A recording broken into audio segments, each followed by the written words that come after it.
black holes tearing apart enormous stars, pulsars spinning at incredible speeds and emitting powerful beams of energy, colorful nebulae with fireworks of newborn stars, galaxies of every possible color and size. All of these are found within our universe, but it's not infinite. It has a boundary, a literal wall, and beyond that, there's an absolute nothingness. Right now, we're going to make a journey to that wall. But first things first, our universe is like a humongous nesting doll. If you open it up, there's a smaller one inside. It's a galaxy. Inside that is an even smaller doll. That's our solar system. And the smallest doll of all is the Earth. Each of these dolls has boundaries that we're going to cross. For that, we'll need a spaceship, and a big one. It also has to be able to move 100 times faster than the speed of light. You get on board and start the engines. 62 miles above sea level is our first boundary. That's 10 times higher than passenger planes fly. This point is called the Kármán line. It separates the atmosphere of the Earth from outer space. Now we fly further to the edge of our solar system. We turn on the hyperdrives and fly past Mars, Jupiter, Saturn, Uranus, and Neptune. We've traveled a distance of 100 astronomical units. 1 AU is the distance from Earth to the Sun. And here's the boundary of our solar system, the heliosphere. Here, the speed of the solar wind decreases rapidly. First, it drops from 620,000 miles per hour to the speed of sound. Then, there's a layer called the heliopause. This is where the wind almost vanishes. And then, our ship experiences a bow wave. This is where we feel the force of the interstellar wind, which collides with the boundary of our solar system. When you pass this boundary, you find yourself in the dark of interstellar space. And here, you can find 2 human-made objects that made this trip for the first time in history. They're Voyager 1 and Voyager 2. Voyager 1 crossed that boundary in 2004. Voyager 2 did it in 2007. These space probes discovered that the heliosphere is not a perfect ball around the sun. Its southern boundary is 10 AUs closer to the star than the northern one. So, we're moving in interstellar space and will soon approach a stone wall around our solar system. 200,000 AUs further, and there it is. This wall of rock is the Oort cloud. In fact, it's a pile of asteroids that surround our world. Scientists speculate that the Oort cloud could be the source of comets and meteorites that fall to Earth, but they're so sparse that we easily fly between them. Now we're in complete darkness. The Milky Way is about 106,000 light-years wide. In a conventional rocket, it would take billions of years to fly across that distance. But you throttle to the max. You masterfully fly past the stars and planets as if on a racetrack. And within minutes, you're at the edge of our galaxy. There's no more interstellar wind. All you see are bright dots somewhere in the distance. These dots are huge galaxies. We need to look at a map to make a route to the edge of our entire universe. You're here, near the Milky Way galaxy. It's part of a cluster of galaxies called the Laniakea supercluster. But even this huge thing is like a little street in a big city. Zooming out, we find Hydra Centaurus supercluster. Thousands of galaxies on the map look like little dots. Maximum zoom out. This is our entire observable universe. We thought it was infinite, but we may have proof that it has a boundary. It's here, 10 billion light-years away from our home. Even if you travel at the speed of light, a trip there would take twice as long as our whole planet has existed.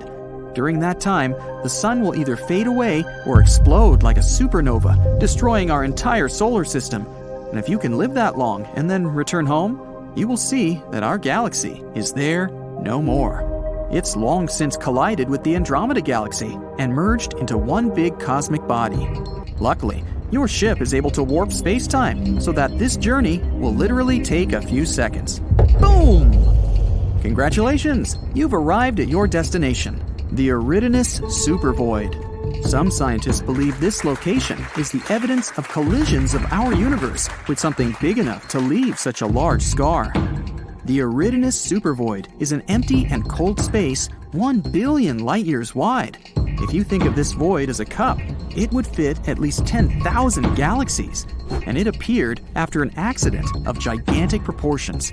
The object that crashed into our universe was Another universe! Yes, other universes may actually exist.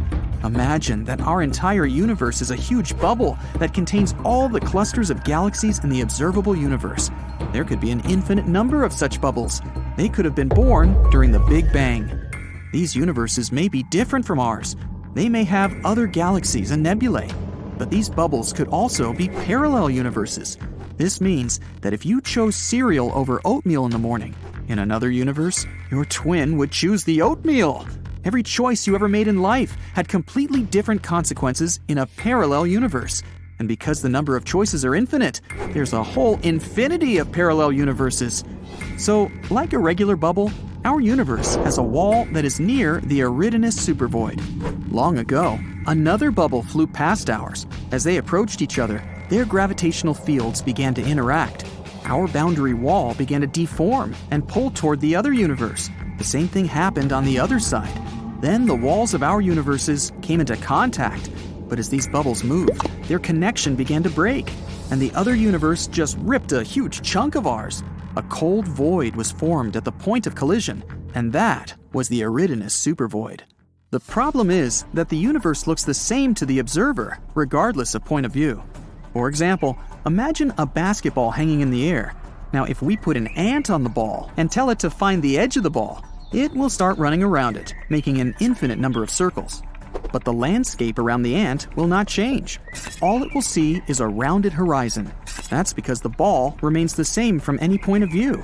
The same thing happens to us when we try to find the edge of our universe, all because we imagine the world in three-dimensional space, and our view is limited. For example, you see an ordinary square in two-dimensional space, but if you add depth and change the point of view, voila, it's a cube. If we could see the universe in four-dimensional space, a square might be something completely different. But maybe we can leave our home bubble. The key to traveling to another universe might be inside a black hole. A black hole is one of the most mysterious objects in the universe. They're so heavy, they warp not only space, but time as well. It's like putting a heavy boulder on a net. The net will sag, and the closer you get to the boulder, the stronger the curvature is. Once you're in the gravitational field of a black hole, you can't leave it. We still don't know what might actually be in the heart of a black hole. Some scientists speculate that white holes also exist. Theoretically, they should be born along with black holes. Except for the color, they're the exact opposite of black holes. Nothing can come close to a white hole. At the moment, there's no data on such objects, but general relativity theory suggests they do exist. There's also a theory that a black hole may be a passage to another universe. When you get into a black hole, you can come out the other side through the event horizon of the white hole. So you bypass the boundary of the universes and find yourself in a completely different world. But we may have proof that a white hole exists. In 2006, scientists discovered an unusual burst of energy somewhere 1.6 billion light-years away from Earth. This burst was unique. It didn't look like a supernova explosion or even the merger of two black holes. Some astronomers believe it was the birth of a white hole. But because it was unstable, it was destroyed almost immediately. This process was reminiscent of the birth of our entire universe, the Big Bang. So, scientists called it the Little Bang. This is our home planet Earth and its satellite, the Moon. Zooming out, and here's our solar system. A bit more, the Milky Way galaxy. And we're a small dot among an infinite number of stars. Now, even farther out, a cluster of galaxies. Dots and swirls in the endless space. Further, there's Laniakea supercluster. That little dot here is our galaxy. Moving on, Hydra Centaurus supercluster. Huge clusters comprising thousands of galaxies are no more than a speck from here. Next, Pavo Indus supercluster. This is an area 200 million light-years wide. We can zoom out until we see the entire observable universe. Each little dot in here actually contains thousands of galaxies and quadrillion stars. Scientists speculate that our universe may look like a bubble, and that bubble might collide with another universe. Yes, other universes could exist. Actually, even a whole infinite number of those. All of them could have appeared after the Big Bang. The collision between them isn't impossible either. At least, it might have happened before. And the proof is here, in the direction of the constellation Uranus. This place is called Uranus Supervoid. It's about 1 billion light-years wide. By comparison, the width of our entire galaxy is only about 100,000 light-years. There's absolutely nothing in this place, and it may be a trace from an old collision between our universe and another. Scientists think they were passing by each other. When the distance between them was minimal, the gravitational forces of the bubbles began to pull toward each other, just like two drops of water trying to connect when they're close. But the speed of the universes was too high for them to continue interacting, so the other universe just tore out a piece of our bubble. There might have been about 10,000 galaxies in that void, and all of them were either destroyed or taken over by the other universe. Let's travel to the edge of our universe to see how this collision might have taken place. We're 10 billion light-years away from our home. Here, in another galaxy, we see amazing nebulae of different colors and shapes. And if you look in the other direction, there's a huge wall moving at us. All these bright sparks on it are enormous galaxies about to collide with us. But in fact, it's a humongous mirror that only reflects our universe. Here, space-time is distorted and begins to be pulled into another universe at a tremendous speed. The usual law of physics may simply stop working at this point. Gravity may disappear, and with it, all the stars would explode, and people on the surface of planets would hang in weightlessness. But if the universes didn't go at a tangent but crashed directly into each other, things would be much scarier. The enormous amount of collision energy would probably cause an incredible explosion. Its force would simply destroy everything in our bubbles. Still, the two bubbles might begin to merge too. At first, all galaxies at the edge of the universes would be torn apart, but then the merger would begin. The galaxies would start moving chaotically. They would fly past each other, break apart, collide, and explode. The collision of two galaxies is an accident of enormous proportions, and it might happen to our home quite soon, in space terms. The Andromeda Galaxy is heading our way. It's a spiral galaxy about twice the size of ours, and there are about 1 trillion stars there, which is twice more than in our Milky Way. At the very center of this bright galaxy lurks a dark beast, a black hole. Its weight is 2 and 8 zeros of the Sun's mass. Red giants hundreds of times larger than our Sun. Pulsars emitting enormous amount of energy like spotlights. Rogue stars, and many large and small black holes. This soup of dangerous objects is moving toward us at 68 miles per second. A trip to New York to Los Angeles at that speed would only take half a minute. The disk of Andromeda can already be seen with the unaided eye on moonless nights. As time goes on, it'll get even bigger. As Andromeda gets closer to us, its gravitational force will begin to stretch the arms of our spiral galaxy. It'll begin to unwind. The stars and planets will lose their orbits. One possible scenario is that an unknown asteroid, or even a dwarf planet from the Andromeda Galaxy, will crash into the Earth at an incredible speed. Our planet will explode just like a balloon from this impact. Oh, goody. Another option involves stellar collisions. Our Sun would face another star. The bigger star will slowly begin to consume the smaller one. First, it will steal the light upper layers from it, and then it will eat it just like spaghetti. Or even like rigatoni. When a large star reaches its critical weight, it will burst. This explosion will destroy everything around it, including our solar system. Perhaps the shockwave will even reach other neighboring stars. Yet another scenario is that our solar system will be thrown into dark space. Imagine a tennis ball tied to a rope. You take the rope and spin the ball over your head like a sling. Then you let go of the rope and send the ball flying. This is what will happen to the Sun and all the planets around it. We'll find ourselves in dark and cold space. But life on Earth will not be affected. We'll still have our bright star to keep us warm. The only disadvantage is that all the stars in our night sky will disappear. And the most likely possibility is that the merger of two giant galaxies will have no effect on us at all. The thing is, the distance between stars and planets in space is enormous. So they can all just mix together and form one giant cloud. It would be like shoveling fine sand through a big sieve. The objects won't interact with each other.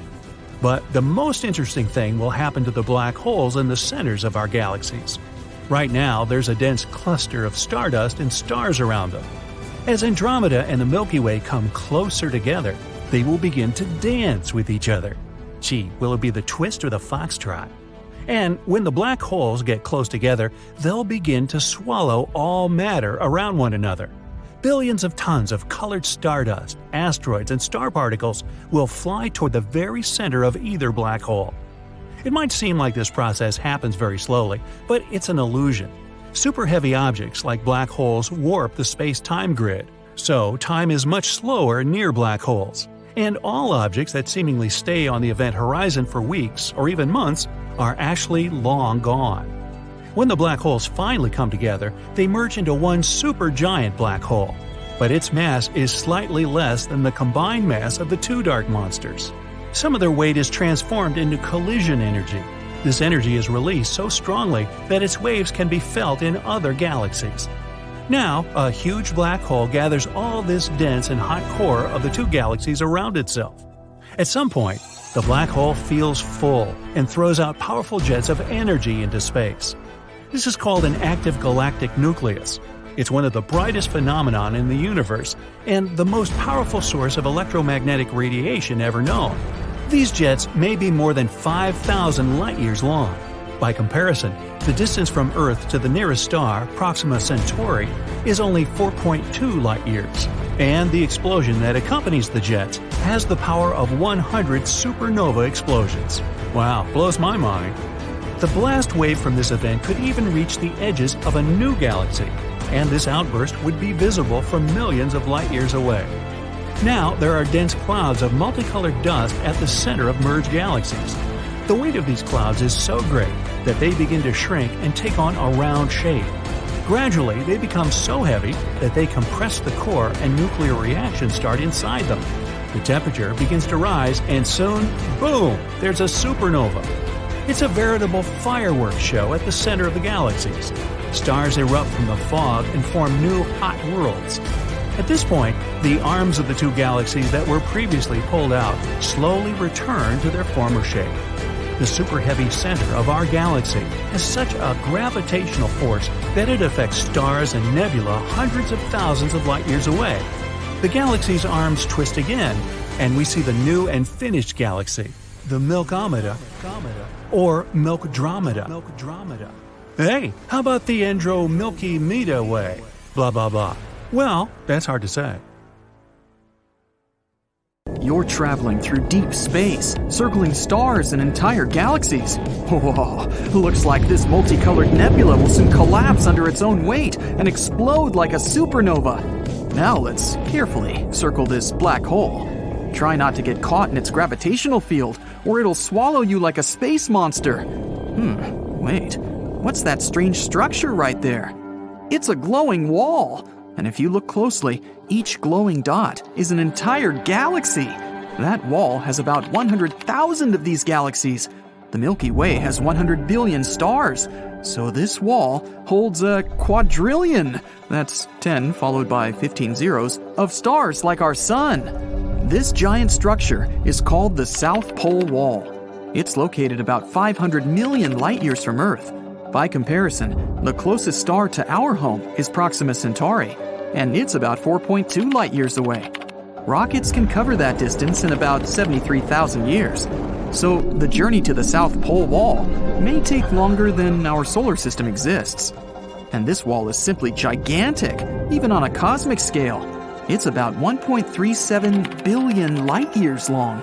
To give you an idea of how large that is, the Milky Way is only 100,000 light-years wide.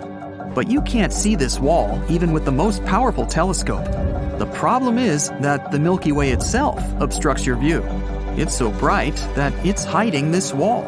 It's like trying to look at the starry sky in a metropolis. The light pollution won't let you do that. Scientists have been able to detect this galactic wall by measuring redshift. We know that all objects in the universe are moving. They spread out from each other as a result of the Big Bang, which happened billions of years ago. And when galaxies move, their light waves change slightly. By measuring this change, we can understand what the object is and how it moves. And this wall isn't even the largest in our universe. This is the Hercules Corona Borealis Great Wall. It's a giant flat superstructure about 10 billion light-years wide. That's around 10% of the entire observable universe. And it's also a wall. That is, a cluster of galaxies. We were able to detect this giant structure by gamma-ray bursts. It's the brightest electromagnetic event in the universe. You could even see it in the far reaches of our universe. Such bursts are a very rare event. In the Milky Way, for example, it happens once every few million years. If we notice many such bursts in a short time from the same place, it means that there are many objects like the Milky Way in that place. So, there are a lot of galaxies out there. Another unusual giant structure in the universe is the huge, large quasar group. It's about 4 billion light-years across. So it takes a photon of light almost as long as our planet has existed just to get from one side of the structure to the other. And if you put the huge, large quasar group on the scale, it would be 6.1 billion times heavier than our Sun. Scientists have found that there are at least 73 quasars in that structure. These are some of the most unusual objects in the universe. They are the active cores of galaxies. At the center of a quasar is a supermassive black hole. This giant eats up the matter around it. A wild force of gravity twists the matter around the black hole, forming a disk. And this disk is the source of the strongest radiation out there. By comparison, the radiation from a single quasar is tens or hundreds of times stronger than that of all the stars in our galaxy put together. Because of such strong radiation, we can detect quasars, even at very long distances. That's why they're also called beacons of the universe. Scientists use quasars to study the universe and the movement within it. One of the most distant quasars from us is about 13.1 billion light-years away. This makes it one of the oldest objects in the universe. It appeared about 690 million years after the Big Bang, and it's almost 3 times older than our solar system. It's still glowing with extreme brightness, about 4 and 14 zeros times brighter than the Sun. Scientists explain that at the center of the giant is a supermassive black hole, 800 million times heavier than the Sun. All these giant structures are just building blocks of our universe. Look, this is our solar system. Now, zoom out a little, and this is where our home star is in the Milky Way galaxy. Zoom out again. Here's a local group of galaxies. All the bright spots here are galaxies. Here's Andromeda, and here's the Triangulum galaxy, plus a few dozen other slightly smaller galaxies. They're all gravitationally connected. The size of this structure is about 10 million light-years. That's 100 times the width of our galaxy. Zoom out, please. This one is the Virgo supercluster. It's 20 times larger than the local group. There are about 30,000 different galaxies, and the mass of the whole thing is about 1 in 15 zeros solar masses. Zoom out again. Laniakea. This structure is almost 3 times larger. It includes the Virgo supercluster and other smaller clusters. And there are about 100,000 galaxies here. It's not over yet. Zoom out one more time. Here's the Pisces-Cetus supercluster complex. This giant galactic structure contains about 60 clusters of galaxies. So there are more galaxies in it than grains of sand in the desert. You know what to do. Zoom out! Phew! This is the observable universe. There are over 500 billion galaxies. And the stars? Well, there are about 1 billion trillion stars. The observable universe has its own structure. Clusters of galaxies form chains and walls, as you've seen before. But these strands are separated by huge regions of absolute emptiness. These areas are called voids. In these places, there is no matter at all. There are fewer molecules in the voids than in an empty room. One of these voids has a very mystical reputation. It's the Eridanus supervoid, or the cold spot. It appeared here only 380,000 years after the Big Bang. It's almost 1 billion light-years wide and could hold hundreds or thousands of galaxies with trillions of stars. Some scientists believe that this cold spot may have been the result of the largest collision ever, a collision of universes. There's a theory that our universe is some kind of bubble, a huge sphere that contains all these walls and chains of galaxies. Now imagine that there's an infinite number of these bubbles. They could be parallel worlds or different universes. Many years ago, one bubble came close to the bubble of our universe. Their walls touched, and the two universes connected for a while. It's like two drops of water coming together. But that universe kept moving. The area where the bubbles joined became thinner and thinner until that connection broke, and the two bubbles detached from each other. At this point, the second universe ripped some of the material out of our bubble. All those galaxies that used to fill the Eridanus supervoid ended up in a parallel universe. Scientists supposed we might travel through other bubbles. Flying to the supposed wall of our universe would take forever, and then it would take even longer to fly through inter-universal space. So we have to use portals, or wormholes. Here's how it works. Imagine a piece of paper with point A on one side and point B on the other. Instead of moving all the way across the sheet of paper, we just fold the sheet so that point A is right above point B. All that's left to do is make a small hole, and the journey takes only moments. Some scientists believe that such shortcuts through universes lie inside black holes. But how do you survive falling into a black hole? You just have to pick one that's big enough. It's all about gravity.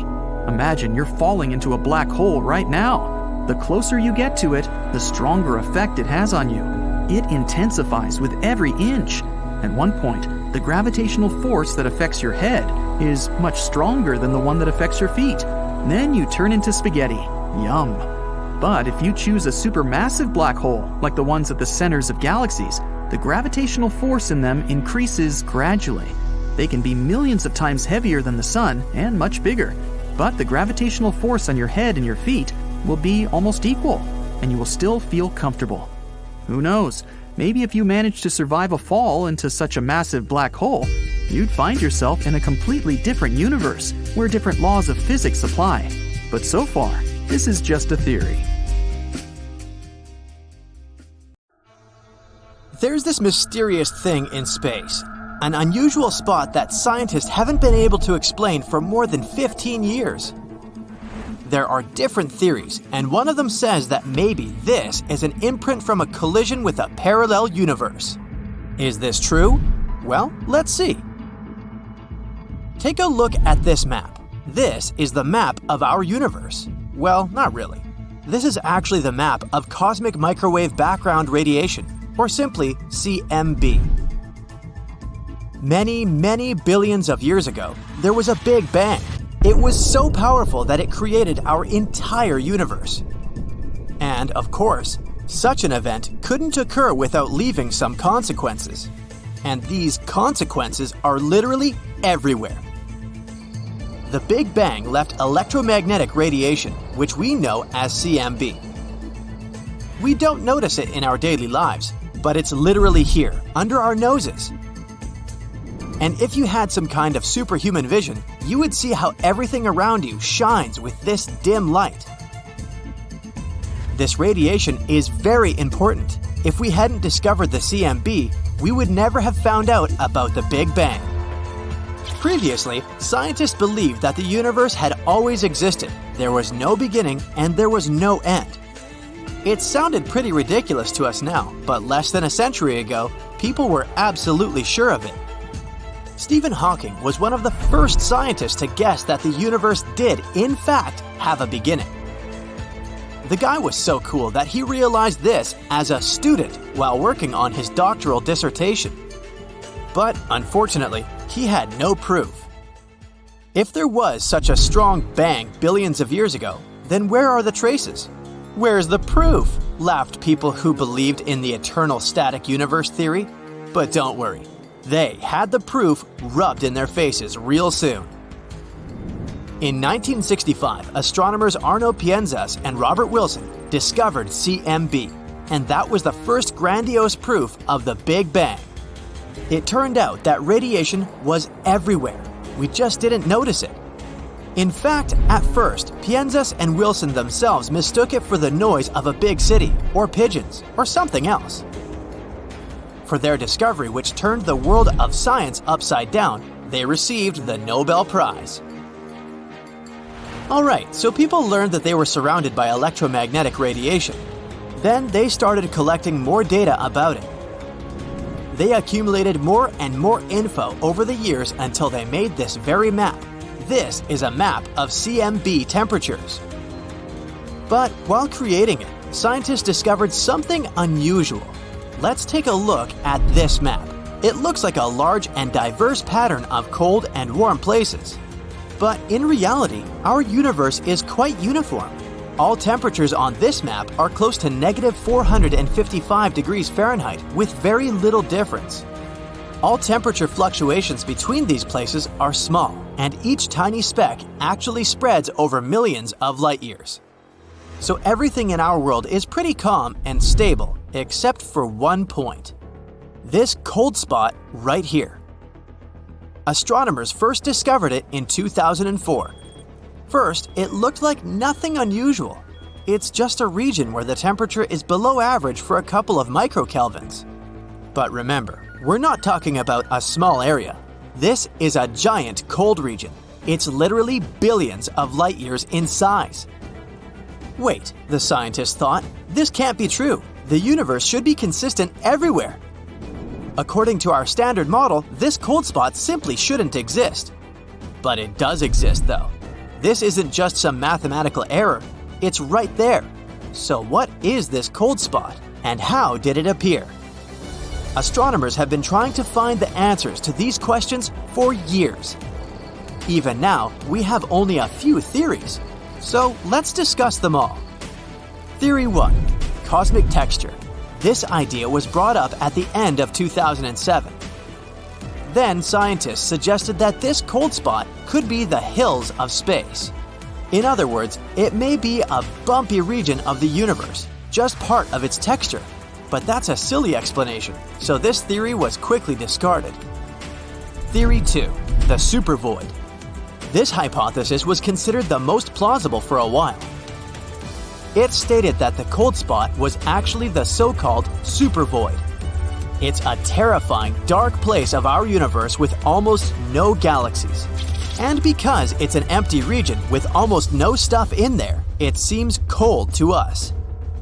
However, this theory was refuted in May 2017. After carefully examining the cold spot, scientists found out that there were no signs of a supervoid there. Moreover, voids and supervoids, which actually exist by the way, are still very small in size. The cold spot is literally thousands of times bigger than them, so there must be some other explanation. And there is one, perhaps the most bizarre of them all. Theory 3. A parallel universe. This controversial idea was put forward by cosmologist and theoretical physicist Laura Mersini-Houghton. She suggested that the cold spot could be an imprint from the collision of our universe with a parallel one. Standard cosmology cannot explain such a giant cosmic hole, says Mersini-Houghton. This is the unmistakable imprint of another universe beyond the edge of our own. Her assumption is based on the theory of the multiverse. This theory says that there's actually an infinite number of universes like ours in the world. They constantly collide with each other, giving each other a push which creates a new Big Bang. So maybe the cold spot is a bruise from such a collision. For quantum mechanics, such crazy theories are pretty common, but for standard physics and our simple understanding of the world, this is earth-shattering. Of course, we need strong evidence. And Mersini-Houghton's team has begun to work on it. Professor Tom Shanks from the Center for Extragalactic Astronomy at Durham University also participates in this research. The craziest sounding of the exotic models for the explanation of the cold spot, the multiverse is actually the most standard in terms of our current model of the universe, he wrote in one of his works. So, what evidence do we need? Well, our cold spot is located in the southern hemisphere. According to Shanks, if there really was a collision between two universes, we should find another cold spot, and it should be in the opposite northern hemisphere. If astronomers actually found it, this theory would be confirmed, and it'd become the first proof of the existence of a parallel universe. But it's not that easy. To find a second spot, we need the latest, highly sensitive telescopes. We also need to find out some info about the nature of dark energy, how it affects space, and, in other words, there's still a lot of work to do. Not so long ago, scientists actually believed they had discovered the second spot. Researchers from New Mexico thought they had found it in the northern hemisphere. But unfortunately, this is likely to be a mistake. The map these researchers used had a high measure of randomness, so it's possible that their discovery is just an accident caused by other voids. So basically, we haven't found another cold spot so far despite careful analysis. But again, even the best modern equipment is not perfect, and it doesn't mean that there's no second spot. It just means that we haven't found it yet. But if one day we did find it, it could change the world of science forever. We'd confirm not only the theory of parallel universes, but also the famous string theory. It could explain everything that occurs in our world. But if this happens, we'll get even more questions than we already have. How did these two universes collide? How does it all work? So far, it's all just guesswork. We can't claim that the cold spot is a print from the collision of parallel universes. But we can't refute this either. Actually, we may never know the truth at all. But it's still interesting to strive for it. Bang. That's how it all started around 13.8 billion years ago and was figured out over the past 100 years. Everything we see in space today – planets, asteroids, comets, stars – it wasn't there at the beginning. In the 1920s, astronomers came up with the idea of how a long, long time ago, the universe was just a single point. An extremely hot, like trillions of degrees hot, compact, dense point that stretched and expanded unimaginably fast. Matter that started flying in all directions at the speed of light at one particular moment. The Big Bang was complete chaos, with teeny tiny particles that were mixed with energy and light. Yes, a total mess, but still, in the first minute after the Big Bang, the base for everything that would later appear was almost finished. It was hot only during this huge blast. As soon as the expansion started, the universe began to cool down, similar to when gas cools when you spray it from an aerosol can. During that process, part of the energy kind of froze out, just like the water freezes into ice. Here, pure energy got frozen and solidified into matter. 1 minute after the bang, the cooling thing was still going on, extremely fast and literally everywhere at once, since the universe really doesn't have edges. It wasn't just a compact dot anymore. The base for further expansion and all that's coming was being formed. Remember those tiny particles from that first boom stage of the universe? They started grouping together, which formed atoms of helium and hydrogen. It took about 3 minutes for most of the helium and all of the hydrogen in space to be made. These two are the most common elements and the basic materials that later formed the first galaxies and stars. Just because the base wasn't finished doesn't mean the creation of the universe stopped after those first couple of minutes. True, after that, no new elements were created for millions of years, which is why the initial version of the universe was entirely helium, hydrogen, and energy. But eventually, atoms began to slowly group together, which, after lots and lots of time, caused the creation of galaxies and stars. Clouds of helium and hydrogen grouped and turned into stars that had gravitational forces. Our sun is also made of 3/4 hydrogen, while the rest is helium. 1/4? Yeah. At later stages, some other, heavier elements started to show up too, such as carbon, iron, oxygen, and so on. It wasn't all about chemical processes where new elements, stars, or planets kept coming. The whole universe has been expanding ever since the Big Bang. Researchers realized other galaxies are kind of moving away from ours. Guys, you need to stop doing that. How will we discover alien life out there if you keep running away all the time? And not just that. The farthest galaxies are actually moving quicker than the ones closer to our galaxy, the Milky Way. The universe is fabulous, unknown, mysterious, scary, and completely silent. Imagine yourself floating in your spacesuit somewhere above Earth. All you could actually hear is the sound of your own breathing, nothing from out there. Since there's no atmosphere, sound doesn't have a way to travel or be heard. Speaking of spacesuit, that thing costs around $12 million.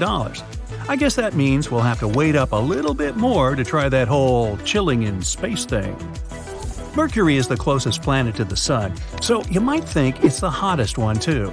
And yet, Venus actually takes the title of the hottest planet in our solar system, with the surface baked by a temperature of 840 degrees Fahrenheit.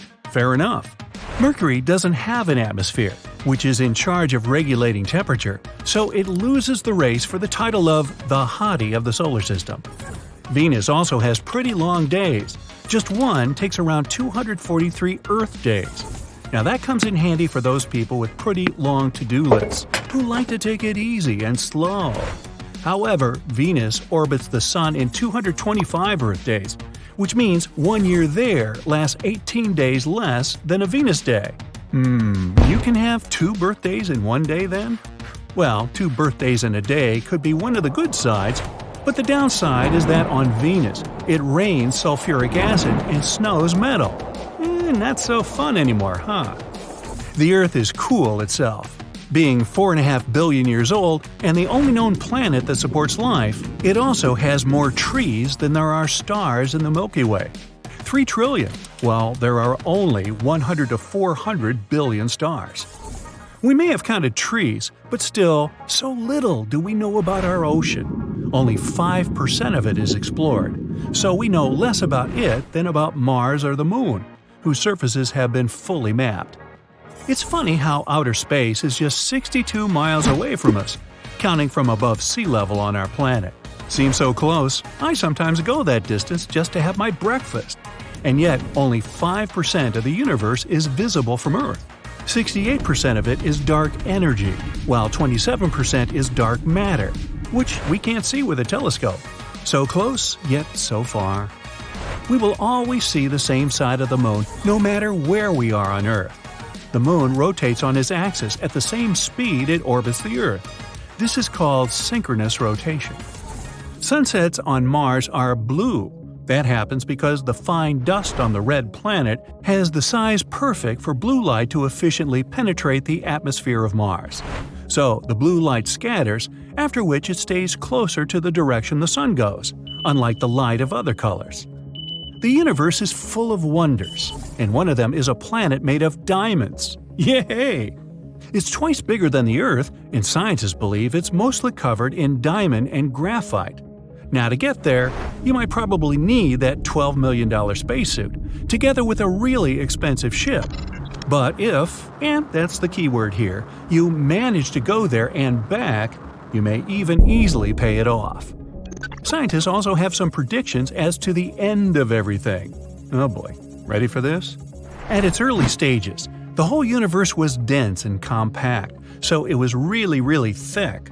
But after around 400,000 years, it kept expanding, which made it more transparent.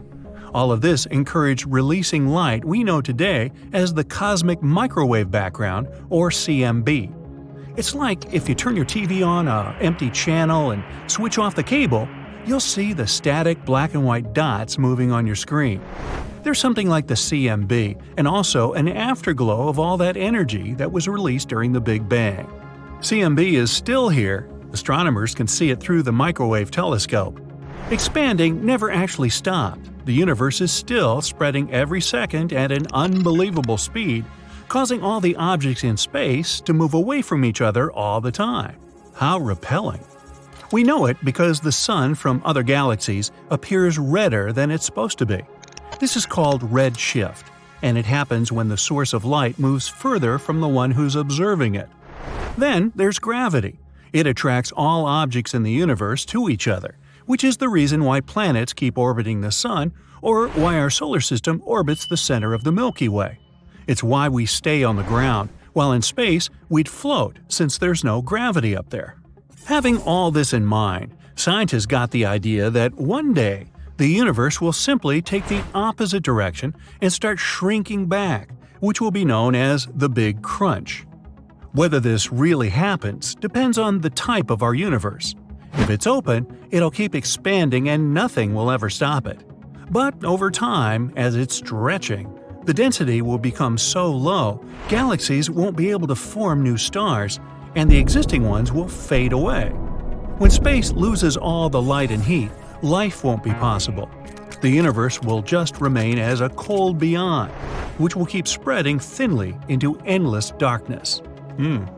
And then, big crunch or not, bang! It all disappears. Hey, good thing we have billions of years ahead of us, huh? Well, maybe you. I won't be around then. I'm going to retire. Boom! It was an epic space explosion that made scientists' hair stand on end when they discovered it in February 2020. Its size and power are enormous, even by cosmic standards. We set our destination to a group of galaxies in the Giraffe constellation. If our rockets could fly at the speed of light, as fast as it takes the light from the bulb in your lamp to reach your eye when you switch it on, zoom, instant, it'd take 2.6 billion years to get where this explosion occurred in space. 2.6 billion years. A lot's happened in that time here on Earth. That long ago, dinosaurs weren't even around yet. Primordial life was just leaving the ocean and heading on land. Well, we're traveling faster than the speed of light, and we reach our destination, ground zero, for a boom so big it'd be like 600 million suns exploding simultaneously. And our sun is massive to begin with. It could fit 1 million Earths inside. In fact, 99.8% of the stuff that makes up our entire solar system is the sun alone. The remaining 0.2% is all the planets, moons, asteroids, and other random cosmic bodies floating around our star. And here's the real kicker. This burst lasted 100 million years. That's from today's digital world with smartphones and self-driving cars, all the way back to dinosaur times. So what set off this space boom of epic proportions? A black hole. What else? This monster swallowed so much substance that it choked and shot out a bunch of plasma beams. They cut through space and formed a cosmic wasteland all around the site. It was thought to be the biggest explosion in the universe. But sooner or later, every record gets broken. We head to another galaxy cluster. This one, dubbed Ophiuchus. An explosion thundered in it 5 times more powerful than the one in the Giraffe. It was so big, you could easily line 15 Milky Ways across its blast area. Mind you, our galaxy is over 100,000 light-years across and home to 200 billion stars. Yeah, whoa is right. It was the largest space blast since the Big Bang that started it all 13.8 billion years ago. So what was the source of this blast? To answer that, we'll need a simple analogy. Just like on Earth, space sort of has its own megacities. These New Yorks and Tokyos of the cosmos are massive. And that word doesn't even do it justice, but I tried. They're officially called superclusters of galaxies. At the center of the most mega huge ones, you'll find a supermassive black hole. Now, scientists still don't know much about them, but the theory goes that they're essentially a whole bunch of stuff, or matter, that gets squeezed into a teeny tiny point that can't even be measured because it's infinitely small. Yeah, complicated stuff. Think of it this way. It'd be like taking the entire Earth and shrinking it down to the size of a grain of rice. That grain of rice would still weigh the same as the planet. All that stuff would just be really squished together. So more matter equals more gravity, meaning a black hole's pull is unescapably strong. Not even light can get past it, hence the whole black part of its name. Funny thing is, we can't even see them with our eyes. Black holes don't glow or reflect light. They just swallow it up like spaghetti. Ugh, makes me hungry just thinking about it. But back to epic space things that go boom. A supermassive black hole exploded in this Ophiuchus supercluster of galaxies. This monster stopped pulling in everything around it like black holes usually do. Quite the opposite. It started spewing stuff out. A colossal stream of plasma ripped through space almost at the speed of light and broke through a bubble 1.5 million light-years across.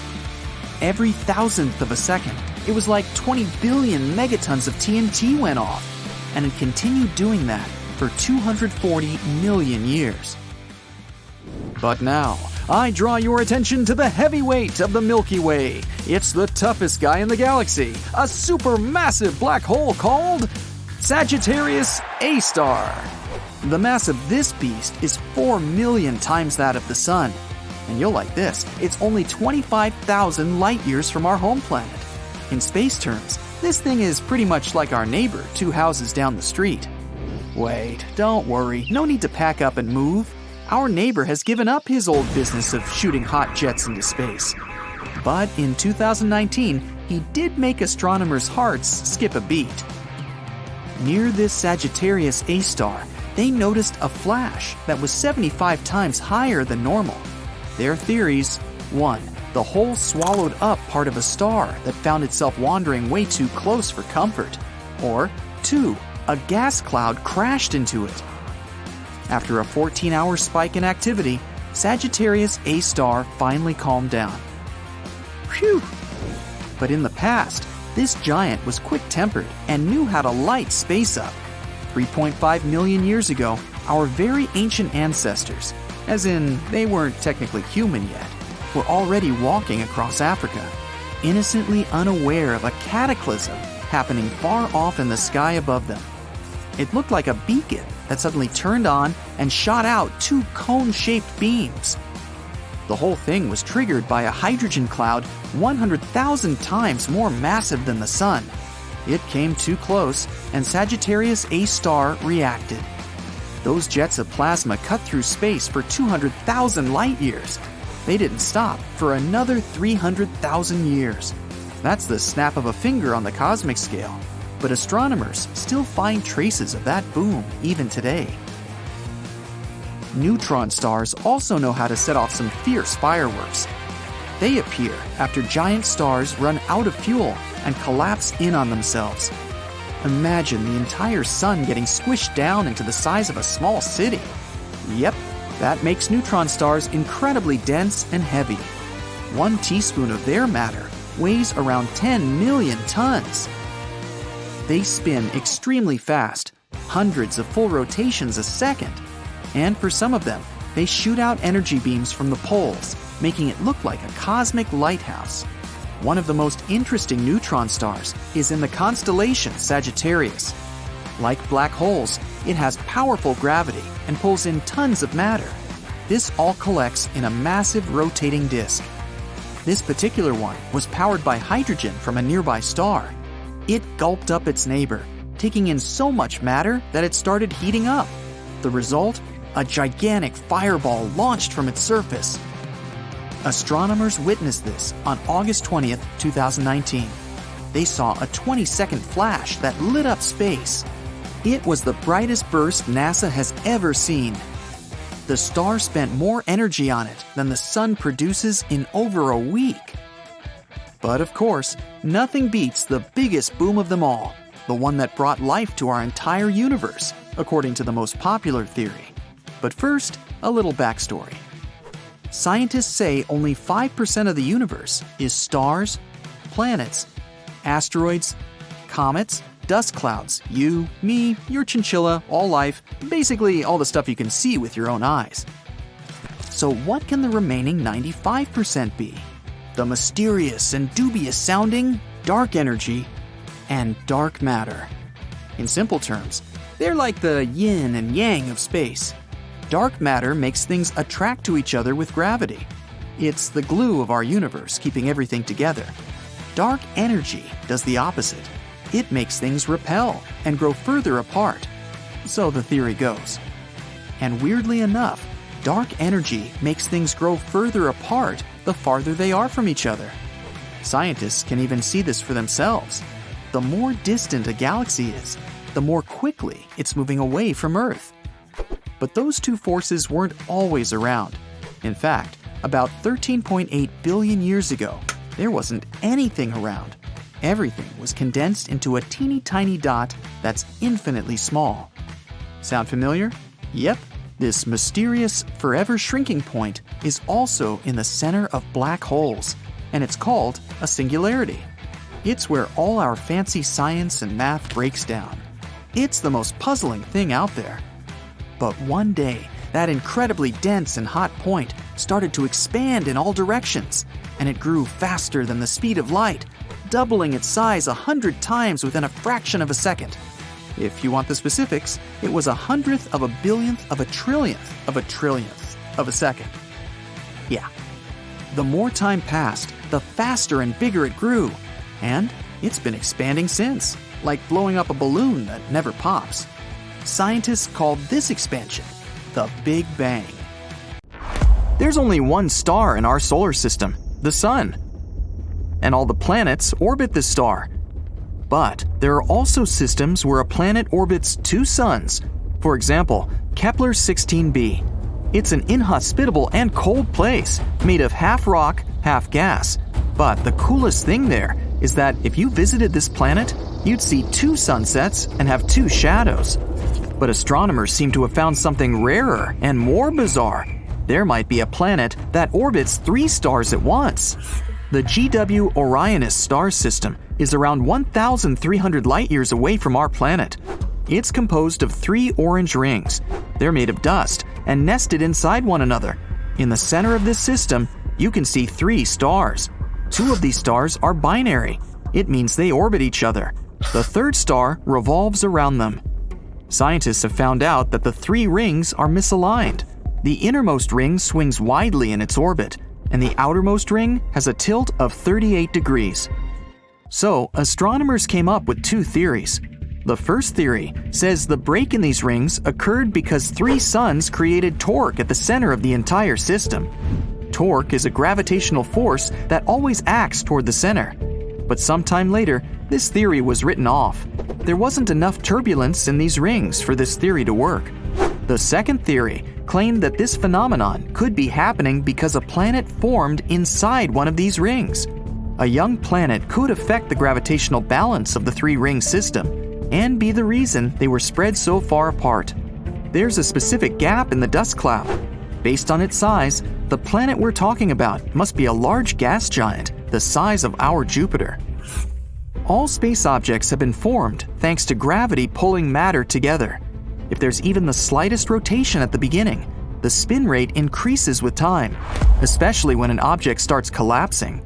That's why all space objects rotate, including dust particles and even black holes.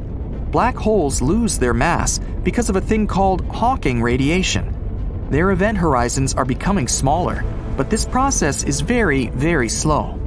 A black hole's event horizon is a point of no return.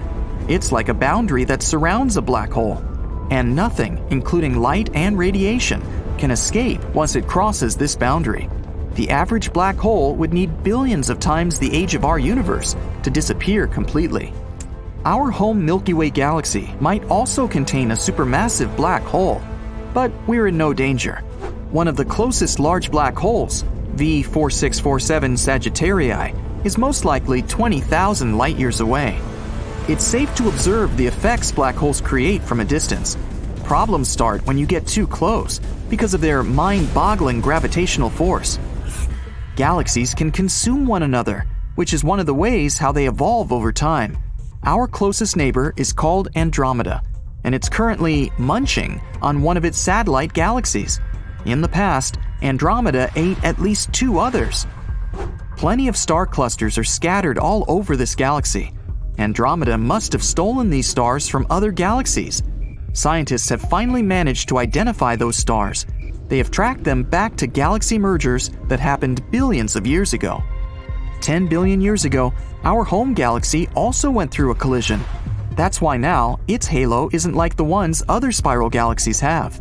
Scientists first thought it was several small collisions, but then they realized that most of these space objects in the Milky Way came from a single source.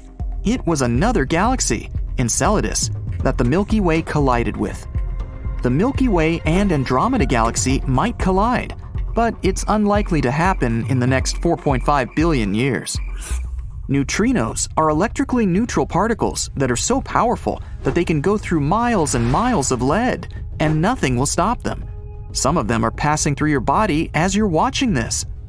Neutrinos get formed both in the nuclear reactions inside alive stars and in the supernova explosions when stars go out. These particles are nearly massless. They need less than 3 seconds to get to the surface of the sun, and then they can reach our planet in only 8 minutes. There's a planet, TOI 1231b, around 90 light-years away from Earth. It's similar to our Neptune. It's a gas giant, but the most interesting thing is that this planet is likely to be rich in atmosphere.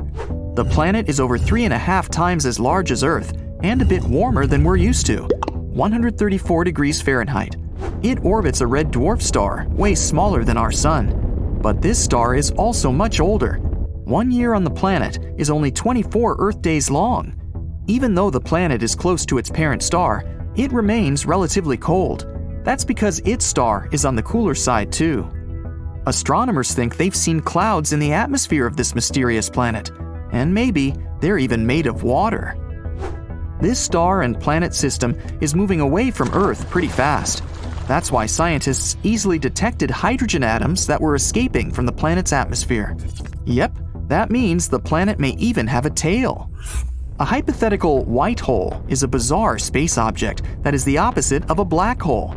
It's intensely bright and was first mentioned by Einstein in his theory of gravity.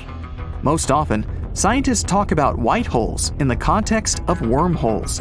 There's a theory that a black hole is like some sort of entry point to a tunnel that takes you through space and time. In this case, a white hole might be an exit located somewhere else in the universe.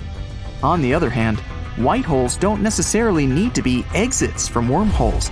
They could also be a slow-motion replay of how original black holes were formed.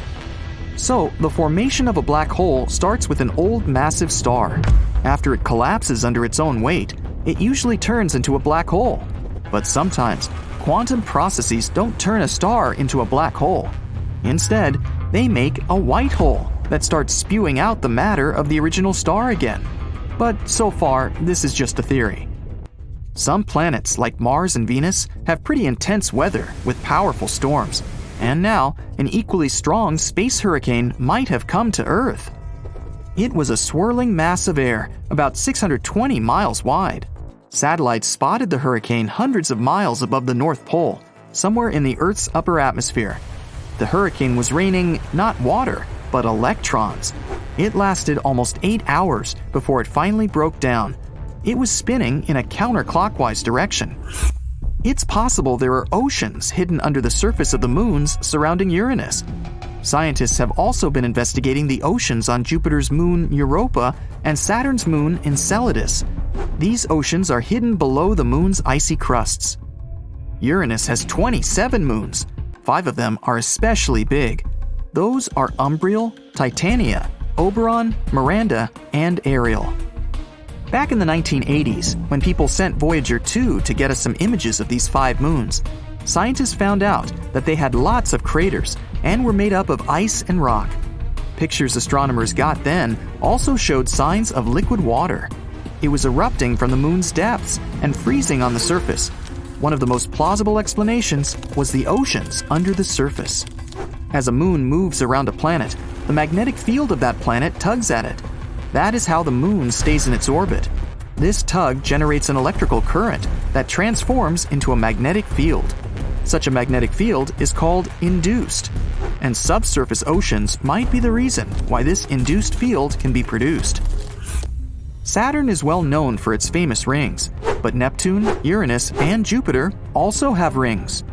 At the same time, Saturn has something really special we've never seen on any other planet. It's this huge hexagon storm moving around the planet's north pole. Each of its sides is almost 7,500 miles long.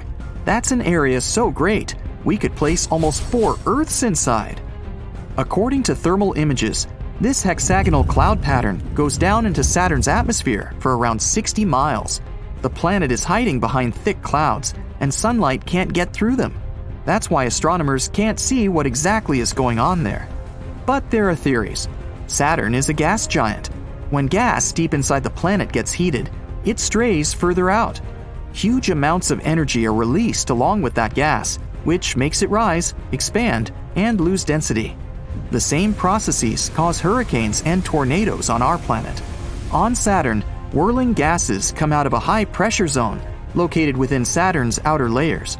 And these gases trigger a powerful storm of such an unusual shape.